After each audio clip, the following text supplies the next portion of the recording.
Vamos iniciar o Evangelho, né? Em torno da liberdade.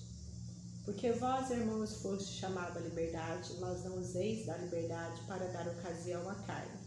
Antes, pelo amor, servem-nos uns aos outros. Paulo. Quanto mais se agiganta a evolução intelectual da Terra, mais se propalam reclamos em torno da liberdade. Há povos que se batem por liberdade mais amplas. Aparecem os chamados campeões da liberdade, levantando quartéis de opressão e esfogueadas legendas de rebeldia.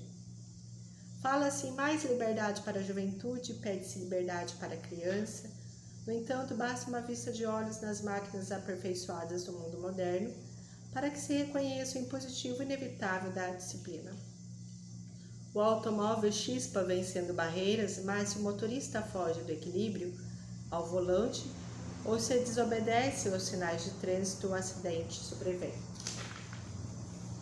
O avião devora a distância, transportando o homem através de todos os continentes no espaço de poucas horas. Todavia, se o piloto não atende aos planos traçados na direção, o desastre não se faz tardio. Louvemos a liberdade, sim, mas a liberdade de construir, melhorar, auxiliar e levar.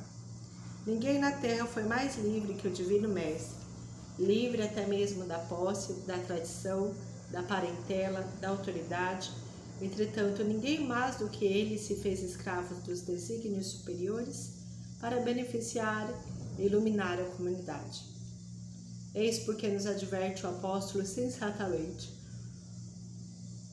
Fostes chamados à liberdade, mas não useis a liberdade favorecendo a devassidão.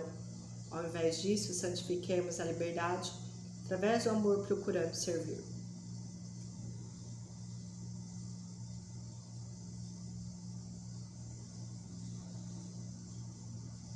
Então, quer dizer, a gente tem que tomar cuidado, né? Liberdade é uma coisa, libertinagem é outra, né? E toda parte assim que se usa com folga, né? Então, quer dizer, a nossa liberdade ela tem que ser responsável, né? Temos que saber o que estamos fazendo com ela. Tem que ter disciplina, né? Pelo que eu entendi, disciplina, responsabilidade, né? Foco. A realeza de Jesus. Vamos continuar então o Evangelho, segundo o Espiritismo, capítulo 2. Meu reino não é deste mundo. A realeza de Jesus. O reino de Jesus não é deste mundo, isso todos compreendem. Mas sobre a terra, ele não terá também uma realeza? O título de rei nem sempre exige o exercício do poder temporal. Ele é dado por consenso unânime aos que por seu gênio se colocam em primeiro lugar em alguma atividade, dominando o seu século e influindo sobre o progresso da humanidade. E nesse sentido, que se diz o rei ou príncipe dos filósofos, dos artistas, dos poetas, dos escritores, etc. Essa realeza que nasce do mérito pessoal consagrada pela posteridade não tem muitas vezes maior preponderância que a dos seres coroados. Ela é imperecível, enquanto a outra depende das circunstâncias. Ela é sempre abençoada pelas gerações futuras, enquanto a outra é às vezes amaldiçoada. A realeza terrena acaba com a vida, mas a realeza moral continua a imperar, sobretudo depois da morte. Sob esse aspecto, Jesus não é um rei mais poderoso que muitos potentados? Foi com razão, portanto, que ele disse a Pilatos: eu sou rei, mas o meu reino não é deste mundo. Então, quer dizer, o que fala aqui, né? Que ser rei é se destacar em algo, né? E aqui Jesus fala que o reino dele não é deste mundo, por quê? Porque Jesus já é um espírito evoluído, né? Ele é de um plano superior ao nosso. Então, aqui ele ajudou a fazer, né, o planeta Terra. Ele é um dos governadores na construção do planeta Terra. Mas a afinidade da vibração do planeta não é a mesma a que ele tem, né? E que essa coisa assim de realeza, de rei, isso já tá meio usado, né? Eu acho que daqui a uns tempos não vai ser uma palavra assim muito significativa, né? Foi tão usado, tudo passa, né? Tudo tem seu tempo, até essa palavra reinado, né? Ela já é meio, se você parar e pensar, ela lá de trás, ela é meio arcaica já, né? Tem muito sentido? Ai, rainha tal, rei tal, faz muita diferença. Se você parar e pensar, não faz mais diferença nenhuma. Então, quer dizer, e com o tempo, esse glamour dessa palavra não vai fazer sentido nenhum, um glamour de uma palavra que foi tão querida, né? Tida com posse, né?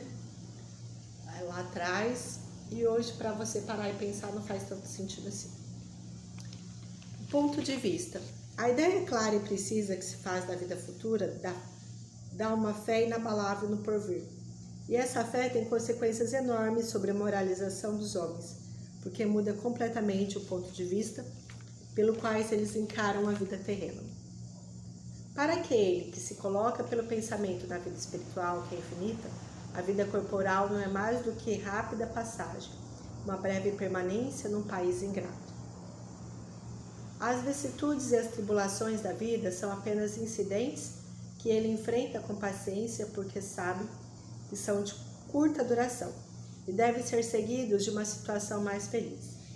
A morte nada tem de pavoroso, não é mais a porta do nada, mas a da libertação, que abre para o exilado a morada da felicidade e da paz. Sabendo que se encontra numa condição temporária e não definitiva, ele encara as dificuldades da vida com mais indiferença, que resulta uma calma de espírito que lhe abranda as amarguras. Pela simples dúvida sobre a vida futura, o homem concentra todos os seus pensamentos na vida terrena e, incerto do porvir, dedica-se inteiramente ao presente. Não entrevendo bens mais preciosos que os da terra, ele se porta como criança que nada vê além dos seus brinquedos e tudo faz para obter. A perda do menor dos seus bens causa-lhe pungente mágoa, um desengano, uma esperança perdida, uma ambição insatisfeita, uma injustiça de que for vítima, o orgulho e a vaidade feridas. São tantos outros tormentos que fazem da vida uma angústia perpétua, pois que se entrega voluntariamente a uma verdadeira tortura de todos os instantes. Então, se você encarar que essa vida ela é a tal, né? Você vai sofrer muito as suas perdas, né? Entender que aqui é passageiro, a gente está aqui por um tempo para se evoluir, para progredir, são altos e baixos. E o que fica aqui, o que está aqui, fica aqui.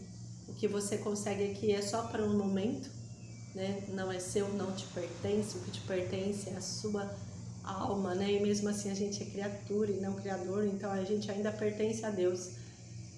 E não se apegar, né? Não ficar triste, né? Por algo que não nos pertence. Ah, eu demorei tanto para conseguir. São esses pontos. Precisa-se conseguir algo, mas quando você consegue, não vai ser seu. Se você desencarna hoje, e aí? Tem aquela diferença de você perder por algo ainda estar em vida, e tem diferença de você perder porque você vai desencarnar, você vai ficar sem do mesmo jeito, né? E ainda pior, se você desencarnar, você não vai ter nem a chance de tentar fazer uma coisa diferente. Então a gente tem que parar e pensar e ver quais são os males da nossa cabeça e por que tais sofrimentos, né, estão dentro da nossa cabecinha, se tudo aqui é temporário. Então a nossa obrigação aqui é viver feliz. Todas as lutas são necessárias porque a gente está aqui para isso, para lutar, para superar, né, para evoluir. E entender que é assim que funciona a vida. A tristeza é algo negativo, né? O medo é algo negativo, a ansiedade é algo negativo, a impaciência é algo negativo, a mágoa é algo negativo, o rancor é algo negativo, a depressão é algo extremamente negativo, né? A insatisfação é algo negativo. Então, quer dizer, o vitimismo é extremamente negativo. Então a gente tem que se dissipar das coisas negativas, né? A preguiça é algo extremamente negativo. Então vamos se dissipar das coisas negativas, porque isso nos faz mal, né?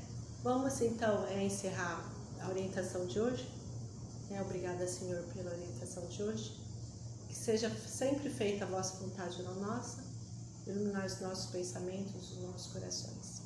Pai amado, Jesus querido, santificado venha a nós vosso reino de misericórdia. Se na terra como no céu, o pão nosso de cada dia dai-nos hoje. Perdoai, Senhor, as nossas dívidas, na mesma medida e forma que nós perdoarmos nossos devedores. Não nos deixais pela tentação, mas livrai-nos da prática de todo mal e seja. Obrigada, Senhor, pelo dia de hoje.